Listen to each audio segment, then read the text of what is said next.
ದಾವಣಗೆರೆ ಪೊಲೀಸರು ಬಯಲಿಗೆಳೆದಿದ್ದ ಸೈಬರ್ ವಂಚನೆ ಪ್ರಕರಣವೊಂದು ಇದೀಗ ರಾಜ್ಯದಲ್ಲಿ ಅತಿದೊಡ್ಡ ಸೈಬರ್ ಅಪರಾಧ ಪ್ರಕರಣಗಳಲ್ಲಿ ಒಂದಾಗಿ ಹೊರಹೊಮ್ಮಿದೆ. ಆರಂಭದಲ್ಲಿ ಕೇವಲ 150 ಕೋಟಿ ರೂಪಾಯಿ ವಹಿವಾಟು ನಡೆದಿದೆ ಎಂದು ಅಂದಾಜಿಸಲಾಗಿದ್ದ ಈ ಪ್ರಕರಣದಲ್ಲಿ ಇದೀಗ 1,000 ಕೋಟಿ ರೂಪಾಯಿಗೂ ಅಧಿಕ ಹಣ ವಹಿವಾಟು ನಡೆದಿರುವುದು ತನಿಖೆಯಲ್ಲಿ ಬಹಿರಂಗವಾಗಿದೆ. ಪ್ರಕರಣದ ಗಂಭೀರತೆಯನ್ನು ಗಮನಿಸಿ ದಾವಣಗೆರೆ ಎಸ್ಪಿ ಉಮಾ ಪ್ರಶಾಂತ್ ಅವರು ಈ ಕೇಸನ್ನು ಸಿಐಡಿಗೆ ಹಸ್ತಾಂತರಿಸಿದ್ದಾರೆ. ಕಳೆದ 2 ತಿಂಗಳ ಹಿಂದೆ ದಾವಣಗೆರೆ ಸೈಬರ್ ಪೊಲೀಸ್ ಠಾಣೆಯಲ್ಲಿ ಪ್ರಮೋದ್ ಎಂಬ ವ್ಯಕ್ತಿ ದೂರು ದಾಖಲಿಸಿದರು. ಕನ್ಸ್ಟ್ರಕ್ಷನ್ ಉದ್ಯಮ ನಡೆಸುತ್ತಿದ್ದ ಪ್ರಮೋದ್ ತನ್ನ ಬ್ಯಾಂಕ್ ಖಾತೆಯಿಂದ 52 ಲಕ್ಷ ರೂಪಾಯಿ ಹಣ ಕಳೆದುಕೊಂಡಿರುವುದಾಗಿ ಪೊಲೀಸರಿಗೆ ದೂರು ನೀಡಿದ್ದರು. ದೂರಿನ ಆಧಾರದ ಮೇಲೆ ತನಿಖೆ ಆರಂಭಿಸಿದ ಪೊಲೀಸರು ಪ್ರಮೋದ್ ಖಾತೆಯಿಂದಲೇ 150 ಕೋಟಿ ರೂಪಾಯಿ ವರ್ಗಾವಣೆ ಆಗಿರುವುದು ಪತ್ತೆ ಹಚ್ಚಿದ್ರು. ಆರಂಭದಲ್ಲಿ ಹಣ ಕಳೆದುಕೊಂಡ ವ್ಯಕ್ತಿಯಾಗಿದ್ದ ಅಂದರೆ ಸಂತ್ರಸ್ತನಾಗಿದ್ದ ಪ್ರಮೋದ್ ತನಿಖೆ ಮುಂದುವರೆದಂತೆ ಪ್ರಕರಣದ ಪ್ರಮುಖ ಆರೋಪಿಯಾಗಿ ಗುರುತಿಸಲ್ಪಟ್ಟರು. ಪೊಲೀಸರು ಆತನನ್ನು ತೀವ್ರವಾಗಿ ವಿಚಾರಣೆ ನಡೆಸಿದಾಗ ಆತನ ಖಾತೆಗೆ ಜಮೆಯಾಗಿದ್ದ ಹಣವೇ ಅನಾಮಧೇಯ ಮೂಲಗಳಿಂದ ಬಂದಿರುವುದು ಬೆಳಕಿಗೆ ಬಂದಿದೆ. ತನಿಖೆ ವೇಳೆ ಯಾವುದೇ ಉದ್ಯಮ ಇಲ್ಲದಿದ್ದರೂ ಕರೆಂಟ್ ಅಕೌಂಟ್ ತೆರೆದು ಅದನ್ನು ಬೇರೆಯವರಿಗೆ ಮಾರಾಟ ಮಾಡುತ್ತಿರುವ ದೊಡ್ಡ ಜಾಲವೊಂದು ಬಯಲಾಗಿದೆ. ದುಬೈ ಸೇರಿದಂತೆ ವಿದೇಶಗಳಿಂದ ಕೋಟಿ ರೂಪಾಯಿ ಹಣ ಈ ಕರೆಂಟ್ ಅಕೌಂಟ್ಗಳಿಗೆ ಜಮೆಯಾಗುತ್ತಿತ್ತು. Online gaming, gambling, fake trading ಸೇರಿದಂತೆ ಹಲವು ಅಕ್ರಮ ಚಟುವಟಿಕೆಗಳಿಂದ ಈ ಹಣ ಹರಿದು ಬರುತ್ತಿದ್ದ ಮಾಹಿತಿ ಸಿಕ್ಕಿದೆ.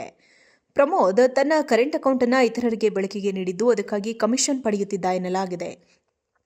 ಆದರೆ ಜಮೆಯಾದ ಹಣಕ್ಕೆ ಕಮಿಷನ್ ನೀಡಿಲ್ಲ ಎಂದು ಆರೋಪಿಸಿ ವಂಚಕರು ತನ್ನ ಖಾತೆಯಲ್ಲಿದ್ದ ಹಣ ಕದ್ದಿದ್ದಾರೆ ಎಂದು ಪ್ರಮೋದ್ ದೂರು ನೀಡಿದರೂ ತನಿಖೆಯಲ್ಲಿ ಗೊತ್ತಾಗಿದೆ.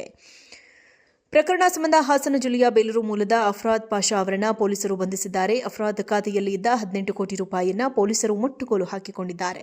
ಅಫ್ರಾದ್ ಕಳೆದ 2 ತಿಂಗಳಲ್ಲಿ ಬೇರೆ ಬೇರೆ ಬ್ಯಾಂಕ್ ಖಾತೆಗಳಿಂದ 132 ಕೋಟಿ ರೂಪಾಯಿ ಹಣ ವಿತ್ಡ್ರಾ ಮಾಡಿಕೊಂಡಿದ್ದ ಎಂಬ ಅಚ್ಚರಿಯ ಮಾಹಿತಿ ತನಿಖೆಯಲ್ಲಿ ಬಹಿರಂಗವಾಗಿದೆ. ಅಫ್ರಾದ್ ನೀಡಿದ ಮಾಹಿತಿಯ ಮೇರೆಗೆ ಗುಜರಾತ್ನ ಅಹಮದಾಬಾದ್ ಮೂಲದ ಸಂಜಯ್ ಕುಂದ್ ಎಂಬಾತನನ್ನು ಕೂಡ ಬಂಧಿಸಲಾಗಿದೆ. ತನಿಖೆ ಮುಂದುವರೆದಂತೆ ಈ ಜಾಲದ ವಂಚನೆ ಪ್ರಕರಣಗಳು ರಾಜ್ಯಾದ್ಯಂತ ವಿಸ್ತರಿಸಿರುವುದು ಕಂಡುಬಂದಿದೆ.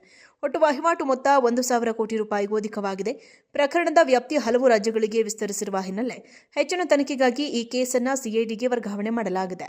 ಸೈಬರ್ ಅಪರಾಧ ಜಾಲದ ಕೊಂಡಿಗಳು ಇನ್ನೂ ಹೊರಬರಬೇಕಿದ್ದು ಮುಂದಿನ ದಿನಗಳಲ್ಲಿ ಈ ಪ್ರಕರಣದಲ್ಲಿ ಇನ್ನಷ್ಟು ಅಚ್ಚರಿಯ ಮಾಹಿತಿಗಳು ಬಯಲಾಗುವ ಸಾಧ್ಯತೆ ಇದೆ.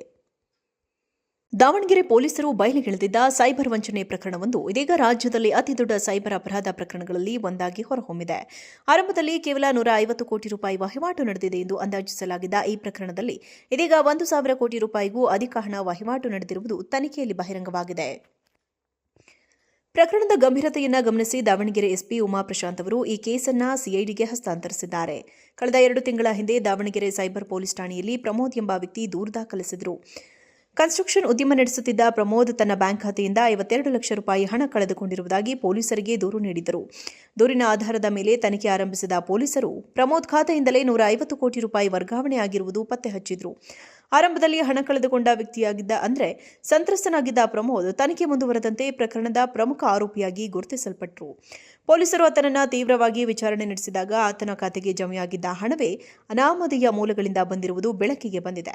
ತನಿಖೆ ವೇಳೆ ಯಾವುದೇ ಉದ್ಯಮ ಇಲ್ಲದಿದ್ದರೂ ಕರೆಂಟ್ ಅಕೌಂಟ್ ತೆರೆದು ಅದನ್ನು ಬೇರೆಯವರಿಗೆ ಮಾರಾಟ ಮಾಡುತ್ತಿರುವ ದೊಡ್ಡ ಜಾಲವೊಂದು ಬಯಲಾಗಿದೆ. ದುಬೈ ಸೇರಿದಂತೆ ವಿದೇಶಗಳಿಂದ ಕೋಟಿ ರೂಪಾಯಿ ಹಣ ಈ ಕರೆಂಟ್ ಅಕೌಂಟ್ಗಳಿಗೆ ಜಮೆಯಾಗುತ್ತಿತ್ತು. Online gaming, gambling, fake trading ಸೇರಿದಂತೆ ಹಲವು ಅಕ್ರಮ ಚಟುವಟಿಕೆಗಳಿಂದ ಈ ಹಣ ಹರಿದು ಬರುತ್ತಿದ್ದ ಮಾಹಿತಿ ಸಿಕ್ಕಿದೆ.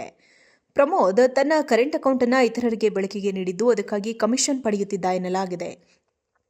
ಆದರೆ ಜಮೆಯಾದ ಹಣಕ್ಕೆ ಕಮಿಷನ್ ನೀಡಿಲ್ಲ ಎಂದು ಆರೋಪಿಸಿ ವಂಚಕರು ತನ್ನ ಖಾತೆಯಲ್ಲಿದ್ದ ಹಣ ಕದ್ದಿದ್ದಾರೆ ಎಂದು ಪ್ರಮೋದ್ ದೂರು ನೀಡಿದರೂ ತನಿಖೆಯಲ್ಲಿ ಗೊತ್ತಾಗಿದೆ. ಪ್ರಕರಣ ಸಂಬಂಧ ಹಾಸನ ಜಿಲ್ಲೆಯ ಬೇಲೂರು ಮೂಲದ ಅಫ್ರಾದ್ ಪಾಷಾ ಅವರನ್ನು ಪೊಲೀಸರು ಬಂಧಿಸಿದ್ದಾರೆ. ಅಫ್ರಾದ್ ಖಾತೆಯಲ್ಲಿ ಇದ್ದ 18 ಕೋಟಿ ರೂಪಾಯಿಯನ್ನು ಪೊಲೀಸರು ಮುಟ್ಟುಗೋಲು ಹಾಕಿಕೊಂಡಿದ್ದಾರೆ.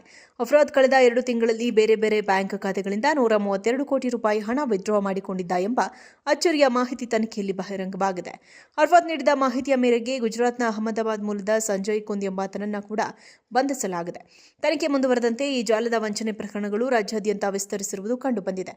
ಒಟ್ಟು ವಹಿವಾಟು ಮೊತ್ತ 1,000 ಕೋಟಿ ರೂಪಾಯಿಗೂ ಅಧಿಕವಾಗಿದೆ. ಪ್ರಕರಣದ ವ್ಯಾಪ್ತಿ ಹಲವು ರಾಜ್ಯಗಳಿಗೆ ವಿಸ್ತರಿಸಿರುವ ಹಿನ್ನೆಲೆ ಹೆಚ್ಚಿನ ತನಿಖೆಗಾಗಿ ಈ ಕೇಸನ್ನು ಸಿಐಡಿಗೆ ವರ್ಗಾವಣೆ ಮಾಡಲಾಗಿದೆ. ಸೈಬರ್ ಅಪರಾಧ ಜಾಲದ ಕೊಂಡಿಗಳು ಇನ್ನೂ ಹೊರಬರಬೇಕಿದ್ದು ಮುಂದಿನ ದಿನಗಳಲ್ಲಿ ಈ ಪ್ರಕರಣದಲ್ಲಿ ಇನ್ನಷ್ಟು ಅಚ್ಚರಿಯ ಮಾಹಿತಿಗಳು ಬಯಲಾಗುವ ಸಾಧ್ಯತೆ